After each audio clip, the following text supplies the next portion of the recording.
यह कहते कहते ईसा का मन व्याकुल हो उठा और उन्होंने कहा, मैं तुम लोगों से यह कहता हूं, तुम में से ही एक मुझे पकड़वा देगा। शिष्य एक दूसरे को देखते रहे। वे समझ नहीं पा रहे थे कि वे किसके विषय में कह रहे हैं। ईसा का एक शिष्य जिसे वे प्यार करते थे उनकी छाती के सामने लेटा हुआ था। सिमोन पेत्रुस ने उससे इशारे से यह कहा, पूछो तो वे किसके विषय में कह रहे हैं। इसलिए वह ईसा की छाती पर झुककर उनसे बोला, प्रभु वह कौन है?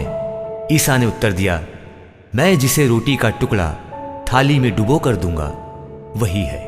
और उन्होंने रोटी डुबोकर सिमोन इस्करियोती के पुत्र यूदस को दी।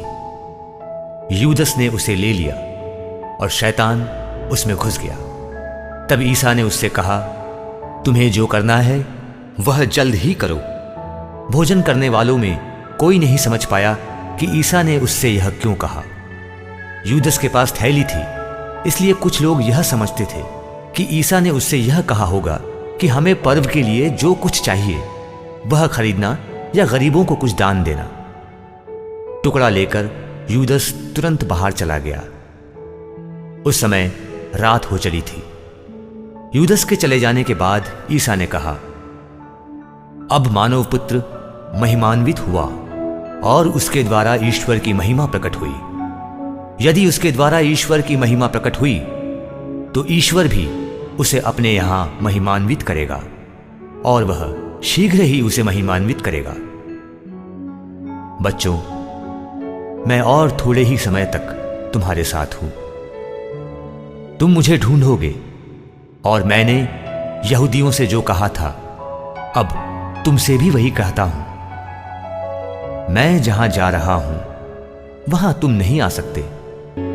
सिमोन पेत्रुस ने उनसे कहा, प्रभु आप कहां जा रहे हैं?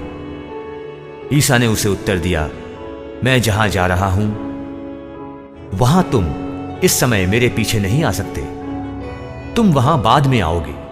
पेत्रुस ने उनसे कहा, प्रभु मैं इस समय आपके पीछे क्यों नहीं आ सकता?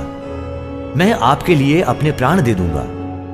ईसा ने उत्तर दिया, तुम मेरे लिए अपने प्राण दोगे?